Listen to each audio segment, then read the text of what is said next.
ಪ್ರೀತಿಯುಳ್ಳ ದೇವಜನರೇ, ನಿಮ್ಮೆಲ್ಲರಿಗೂ ಯೇಸು ಕ್ರಿಸ್ತನ ಶ್ರೇಷ್ಠವಾದ ನಾಮದಲ್ಲಿ ವಂದನೆಗಳು. ಶಾಲೋಮ್, ನಿಮಗೆ ಸಮಾಧಾನವಾಗಲಿ. ಈ ದಿನ ದೇವರ ವಾಕ್ಯದ ಜ್ಞಾನಕ್ಕಾಗಿರುವಂಥ ವಿಷಯ ಸತ್ಯ ವೇದವೇ ನಮಗೆ ಮಾರ್ಗದರ್ಶನ. ಅದಕ್ಕೆ ಆಧಾರವಾಗಿ ಕೀರ್ತನೆಗಳ ಗ್ರಂಥ 119 105ನೇ ವಚನ, ನಿನ್ನ ವಾಕ್ಯವು ನನ್ನ ಕಾಲಿಗೆ ದೀಪವು, ನನ್ನ ದಾರಿಗೆ ಬೆಳಕು ಆಗಿದೆ. ದೇವರ ವಾಕ್ಯಗಳ ಮುಖ್ಯತ್ವವನ್ನು ತಿಳಿಸುವಂಥ 3 ಕೀರ್ತನೆಗಳನ್ನು ನಾವು ಬೈಬಲಲ್ಲಿ ನೋಡಲಿಕ್ಕೆ ಸಾಧ್ಯ.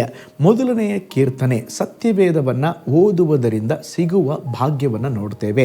19ನೇ ಕೀರ್ತನೆ ಸತ್ಯವೇದ ವಾಕ್ಯಗಳ ಒಂದು ಮಹತ್ವವನ್ನು, ಮಹಿಮೆಯನ್ನು ನಾವು ನೋಡಬಹುದು. ಕೀರ್ತನೆ 119 ಇದರ ಒಂದೊಂದು ವಾಕ್ಯಗಳು ದೇವರ ವಾಕ್ಯದಂತೆ ನಡೆಯುವುದರಿಂದ ಸಿಗುವ ಆಶೀರ್ವಾದಗಳನ್ನು, ಮಹತ್ವಗಳನ್ನು ನೋಡಬಹುದಾಗಿದೆ. ನೋಡ್ರಿ, ಈ ಪ್ರಪಂಚದಲ್ಲಿ ಪರಿಶುದ್ಧ ಜನರು ಬಯಸುವ ಪುಸ್ತಕ ಅಂದರೆ ಅದು ಸತ್ಯವೇದ. ಒಂದೇ ಒಬ್ಬ ಮನುಷ್ಯನು ಲೌಕಿಕ ಮತ್ತು ಆತ್ಮಿಕ ಜೀವಿತಕ್ಕೆ ಬೇಕಾಗಿರುವ ಮಾರ್ಗದರ್ಶನ ಈ ಪುಸ್ತಕದಲ್ಲಿ ಅಡಗಿರುವಂಥದ್ದು. ಇದು ಇಹಕ್ಕೂ ಪರಕ್ಕೂ ಮಾರ್ಗ ತೋರಿಸುವಂಥ ದೀಪವಾಗಿದೆ.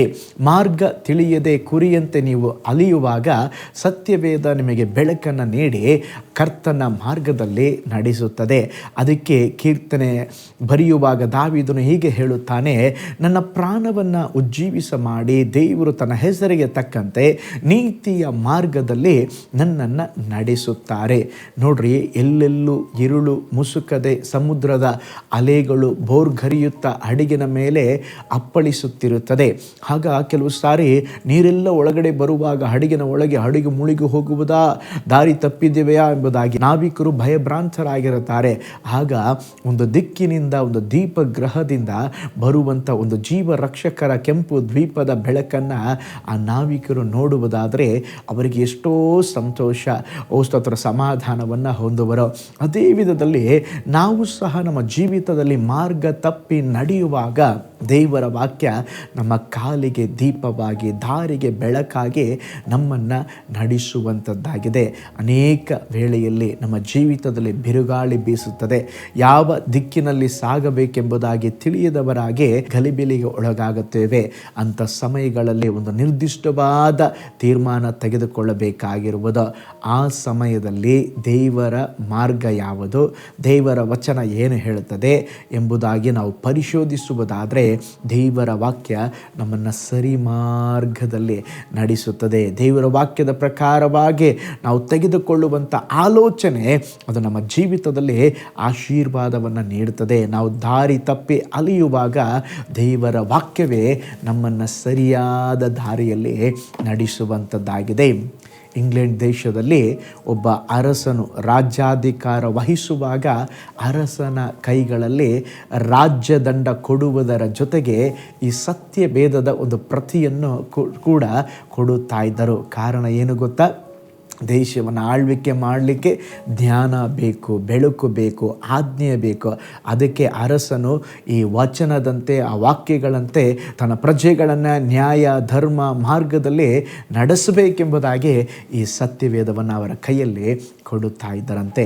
ಪ್ರೀತಿಯುಳ್ಳ ದೇವಜನರೇ, ದೊಡ್ಡ ದೊಡ್ಡ ಅರಸರಿಗೆ, ವಿದ್ಯಾವಂತರಿಗೆ, ಶ್ರೀಮಂತರಿಗೆ ಮಾತ್ರವಲ್ಲ, ಬಡವರಿಗೂ ಅವಿದ್ಯಾವಂತರಿಗೂ ಪ್ರತಿಯೊಬ್ಬರಿಗೂ ಬೆಳಕನ್ನು ನೀಡಿ ಮಾರ್ಗ ಸೂಚಿಯಂತೆ ನಡೆಸುವಂಥದ್ದು ಈ ಬೈಬಲ್ ಆಗಿದೆ. ಆದುದರಿಂದ ಸತ್ಯವೇದವನ್ನು ತೆರೆದು ಓದುವಾಗ, ದೇವರೇ, ಯಾವ ಮಾರ್ಗದಲ್ಲಿ ಸಾಗಬೇಕೆಂಬುದು ನನಗೆ ಗೊತ್ತಿಲ್ಲ, ಆದರೆ ಸರಿಯಾದ ಮಾರ್ಗದಲ್ಲಿ ನಿಮ್ಮ ವಾಕ್ಯಗಳು ನಮ್ಮನ್ನು ನಡೆಸಲಿ, ನಿಮ್ಮ ವಚನಗಳು ನಮ್ಮನ್ನು ನಡೆಸಲಿ ಎಂಬುದಾಗಿ ಪ್ರೇಯರ್ ಮಾಡಿರಿ.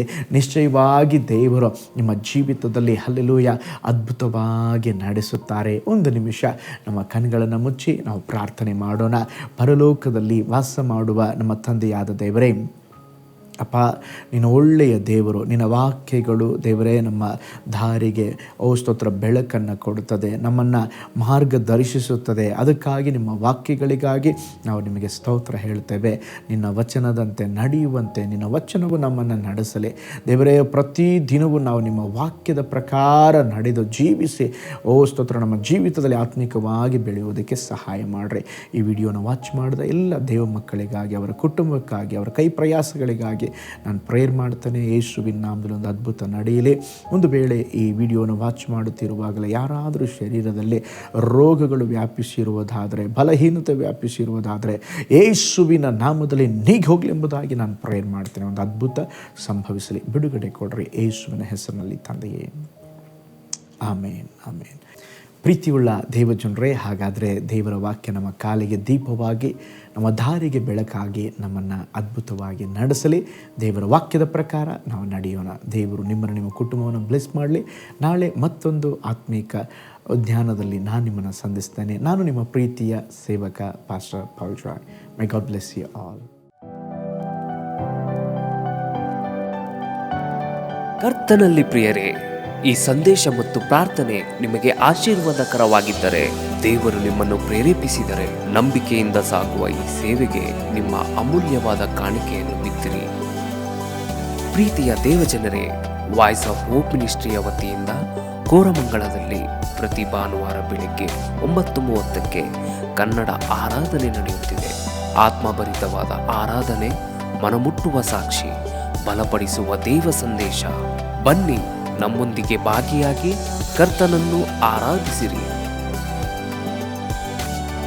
ನೂತನ ತಿಂಗಳ ಆಶೀರ್ವಾದ ಕೂಟ ಪ್ರತಿ ತಿಂಗಳು ಮೊದಲ ದಿನ ಸಂಜೆ 7 ಗಂಟೆಗೆ.